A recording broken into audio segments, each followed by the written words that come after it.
What is up, y'all? Happy Friday. It's not quite Shabbat yet, but Shabbat Shalom for this evening to come. Hope everybody's doing well. I'm filming during the daytime, and I have this like fun noir window light coming through with the blinds, so we're just gonna go with it. Yeah, so I have started a TikTok. It's Liz_Taylor_Magick, Magic with a CK, like this channel. So if you have a TikTok, follow me there. Help me grow it.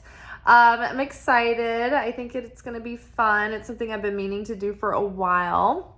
And so I am, just like everyone else, offloading baggage. And then all this new bandwidth is giving me more energy and inspiration to like refocus and channel my intentions and desires. So speaking of channel, why don't you go ahead and subscribe, like this video, comment.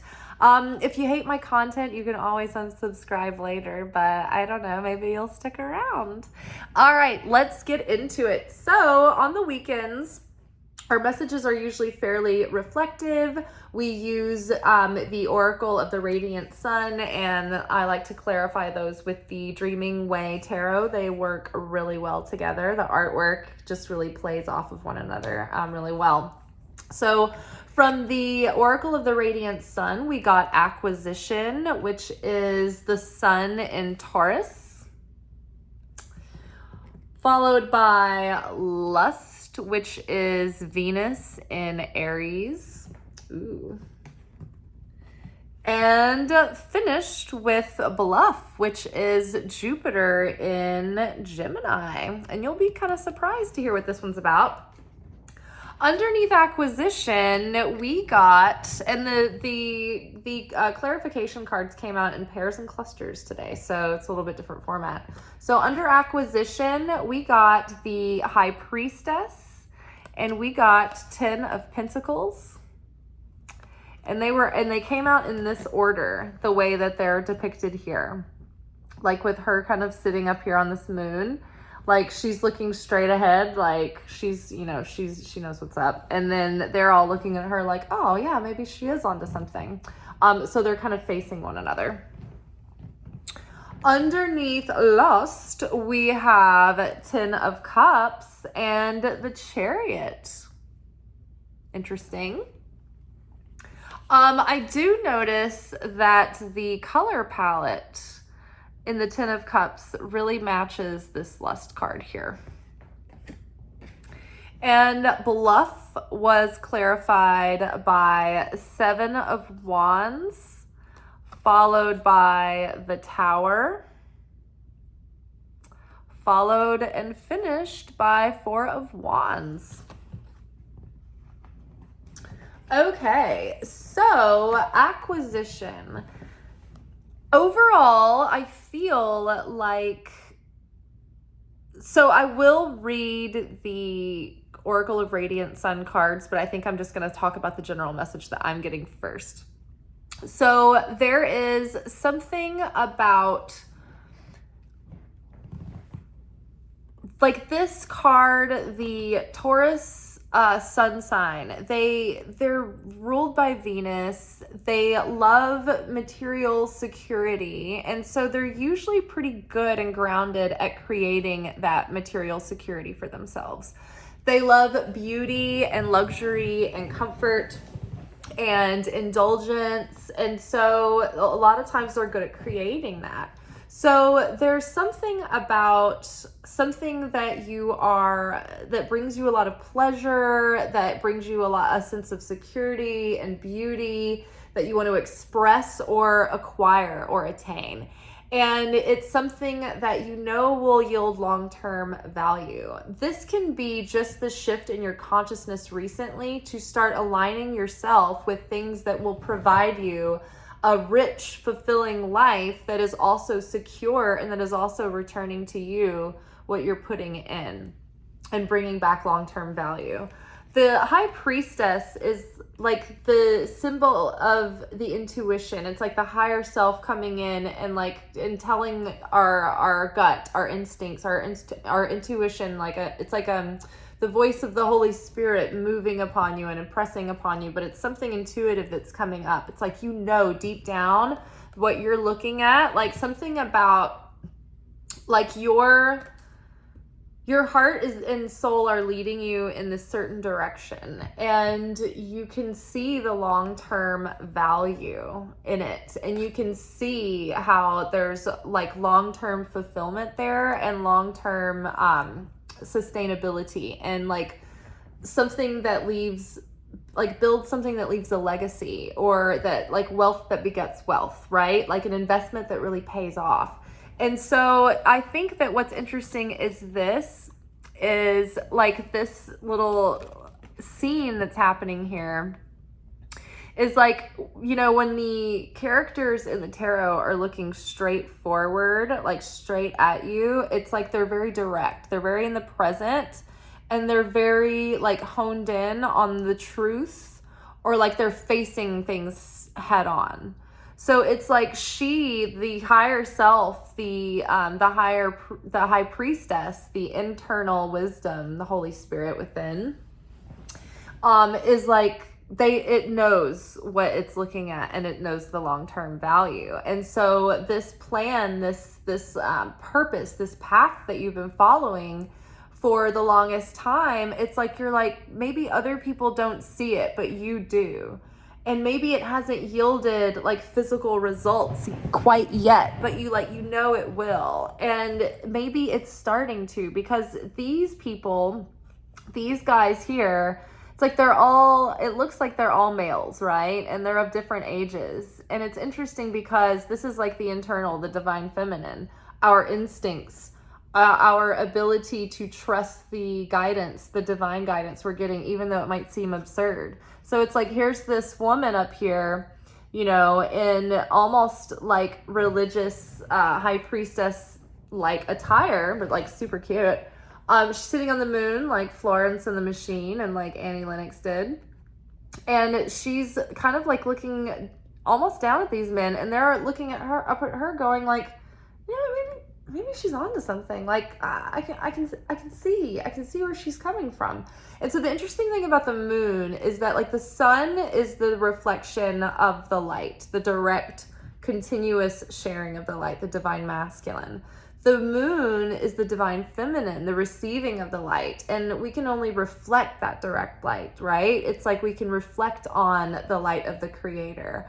That's why we as mankind, the physical representation, are the bride of Christ. We are the vessel, the feminine that receives the masculine, the light of the sun. So in that way, it's like the outer world is finally starting to see what you've been seeing all along. And even to you, like your life is finally starting to yield like little sparks of evidence that you've been started to be guided in the right direction. So we have been getting to the bottom of what's been holding us back, our limiting beliefs, our unconscious programming, like things that we don't even realize have been sabotaging us, and we've been letting those things go. And so that's been clearing up all this bandwidth. And so we're like really enthusiastic, and we're really renewed in our focus and our intention and our desire again to pursue like what's in true authentic alignment with us, and really go after it. So which ties into lust. Lust is in this deck, it talks about like knowing what you want and like going for it. Like, I mean, it doesn't necessarily, we'll read it, but it's not completely obsessed over sexual lust. This card, this is about having a fire inside, a lust for life, like a determination to go out there and go after what you want. But you can do this in a gentle way. You don't want to do it by force or by aggression, right? Because this is Aries. This is Venus in Aries. So Aries is very fiery, but it's also Mars. So it can be the warrior. So you don't want to be too aggressive. You just want to be confident and upfront and realistic and authentic. This ties into last night's romance message about authentic communication. I believe it ties into other messages that have been coming up through the week about authentic communication as well. So being aware of, this is part of that too, is being aware of how you're presenting. But we'll read the books for that. So underneath this lust card, it's like finally, like, I don't know, our vitality has been coming back online, and without desire in your heart, you can't create. And so the thing that the human struggle is healing the half of our heart that is the dark, shadowy part that can be tricky and deceitful and lead us into our base instinct desires. And we heal that, and we evolve those parts, and we don't completely shun them. We just transform and refine those parts of ourselves. We elevate those parts of ourselves and integrate them into a higher consciousness and a higher love and a higher calling and a higher direction, like we were talking about, like connecting with the higher self. So from that healed place, we get less confused, and our intention is like clearer about what's really in authentic alignment with what's going to bring us like the most fulfillment and the greatest sense of purpose, and like what's going to lead our life in a direction of cosmic harmony and ease and flow and abundance, and feeling like satisfied and like everything's all in its right place, right? So as we heal our hearts, our lust is healed as well. And so we need that lust. We need the desire to want to go after things, and to want to build things, and to want to create and share and improve and refine and evolve. But we don't want it to go into overindulgence, right? And cause us to be out of control, or taking, or doing lustful things in a destructive, gluttonous way of taking, right? Where we're irresponsible with the energy, and we're overindulging, and becoming promiscuous and overly open. We want to be intentional about the way we spend our energy and what we take in as well, regardless of what that is. Or who that is. But overall, like what we are going for is, it's like now that we've got like these shifts happening on the inside, it's like we're starting to really get movement and momentum on the outside. 10 of Cups is like your dream come true. It's like your ultimate fulfillment. It's like your dream life, your vision of love that you've been wanting. So it's like by doing this healing and like continuing to stay on course, you're closer to your ultimate fulfillment than you think. And so this sudden shift in perspective and like this emotional like balance, like it's all kind of coming together, and we're coming back into balance, and we're starting to get a lot of forward momentum. The Chariot is about balancing the masculine outer expression, the drive, the perseverance, the execution, the sharing, with the receiving, so it's like taking in that and like guided inspiration, the divine guidance, and then doing something with it. Oh, there's a little ant on my couch. I don't want you to bite me. I'm gonna put you down. I'll let him out later, or her. I'll let them out later.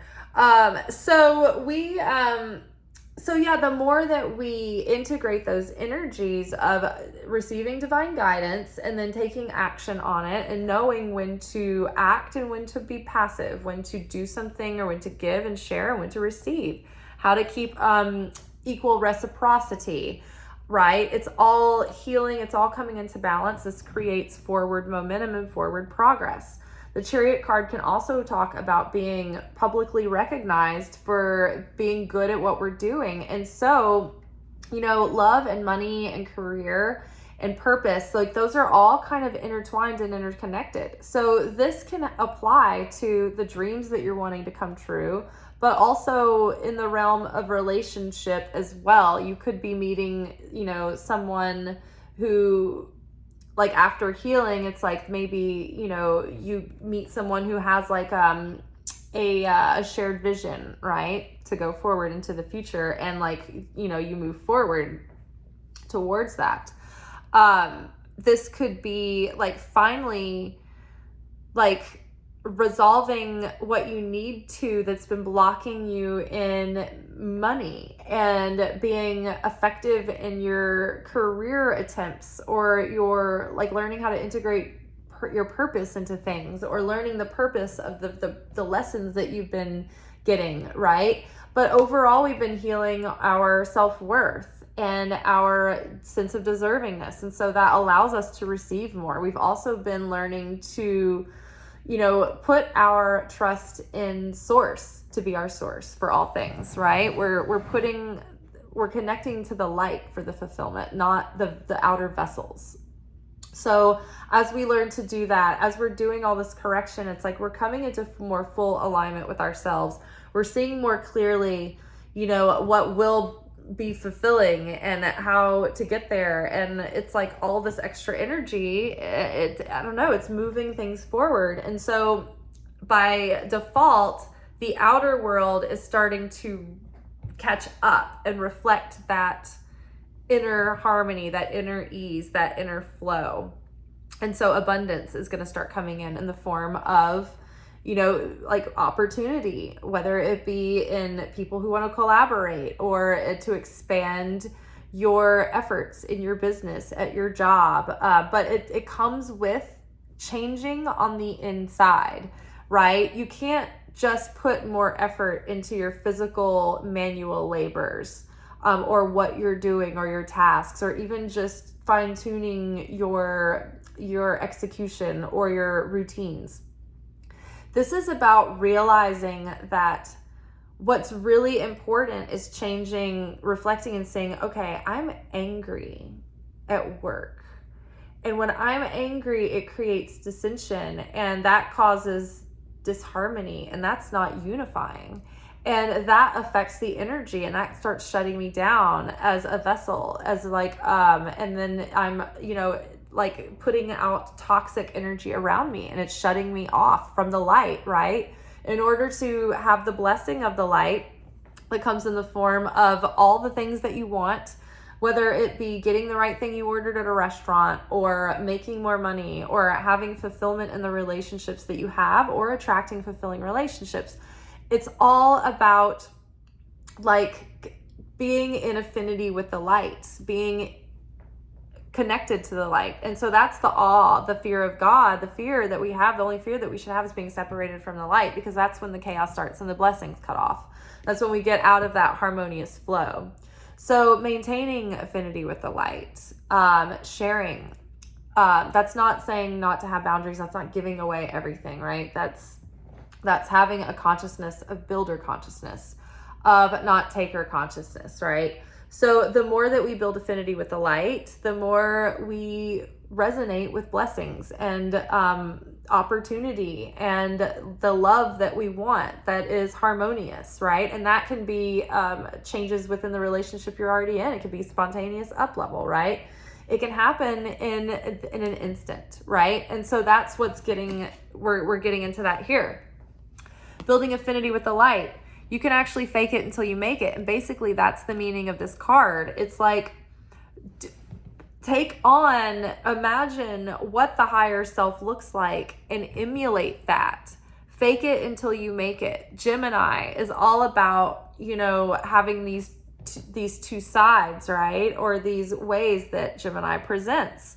So present yourself confidently. Choose certainty. Even if you are shaking in your boots, you can still say, okay, source, I am scared, but I'm choosing what my higher self would choose if I were in complete certainty. If I knew that I were supported, what would I do?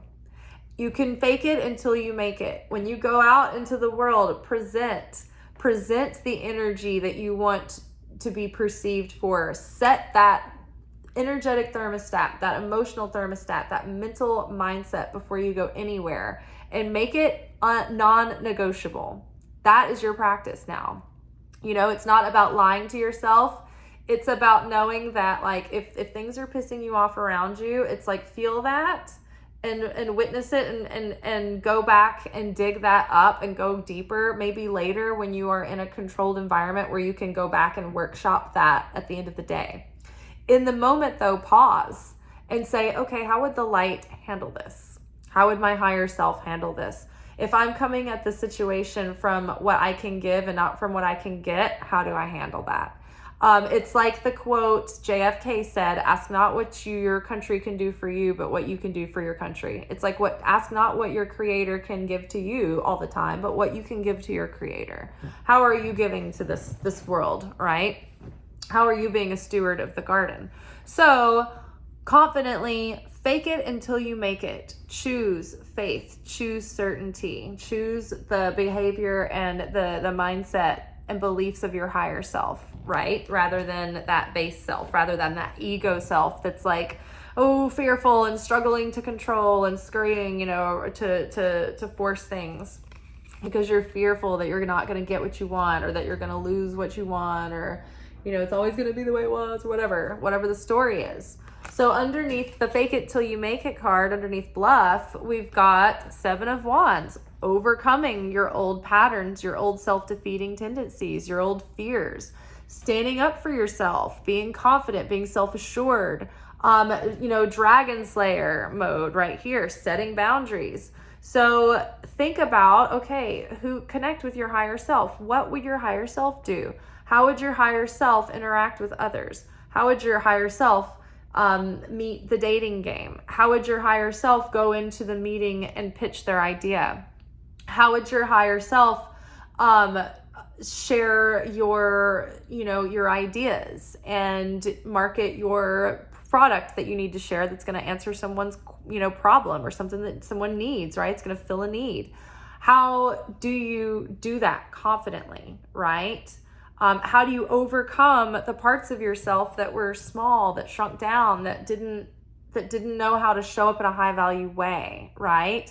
How do you overcome those, like all the ways that you were angry and jealous? That's what we were talking about before. It's like, it's all about, before you do everything to change your outer, like mundane, change the real issues inside first, right? Change jealousy, change insecurity, change the things, the parts of your personality that leave you open to being triggered, those vulnerabilities, right? Strengthen those, strengthen your character. What parts of you are too impulsive? What parts of you aren't impulsive enough? What parts of you aren't quick to change?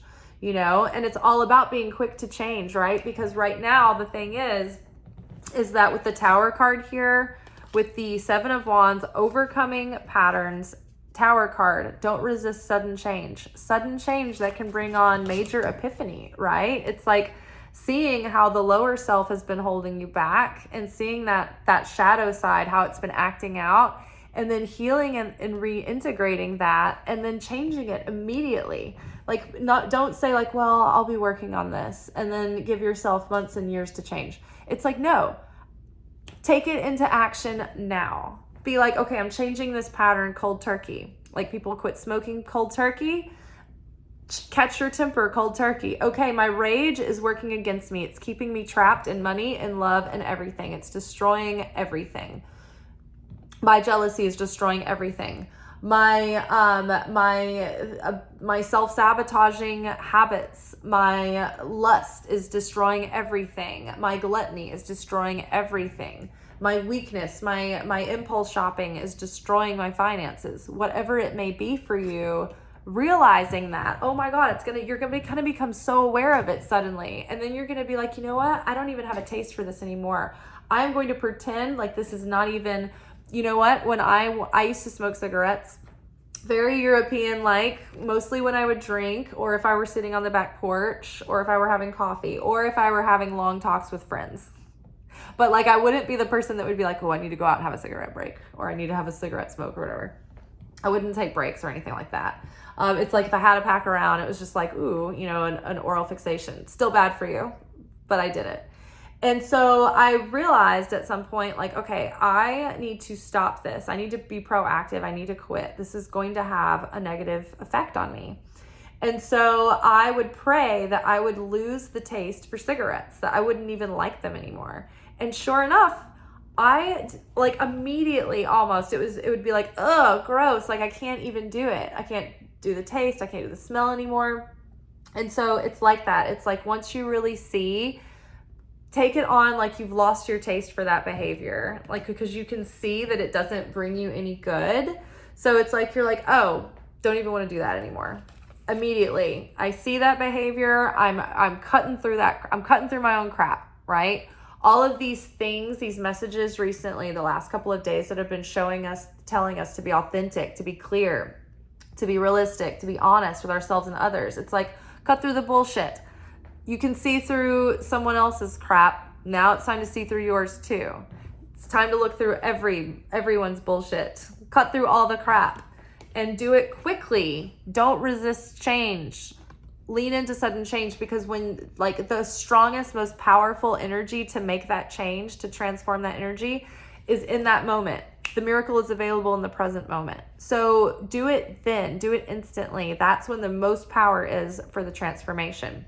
It's then that you will be in affinity with the light, that you will then be in that cosmic flow. The Four of Wands is all about harmony, fulfillment, abundance, celebration, a time of prosperity. It's the marriage card, right? So it's that marriage of the divine masculine and feminine within. This could even, if you're dealing with, like, if the prominent subject for you right now has to do with relationships, this can be the journey that will be the thing that will help you eventually be able to find that long-term partnership that you're looking for. Otherwise, it has to do with marrying that inner feminine and the outer masculine. It has to do with getting in that flow, that cosmic harmonious flow, right? And having that outer expression of your manifestation come through, right? Or could be a harmonious, love match that happens because of all this healing and because your ability to change. And because you've seen the light, you've made the changes, you've let go of what needs to let go of. And now it's like you're calling in an equal partnership with a 11-11 twin flame in this thing. Twin flame in this thing. Yes, yin yang twins. Cosmic joke, coincidence? I think not. All right, y'all. Well, it has been fun seeing you in the daylight. I am now going to have a fun rest of the afternoon. My whole evening's free. I've made all my content. I'm like a new person. Instant change, tower moment, but positive tower moment. Sometimes towers can be good. All right, ciao.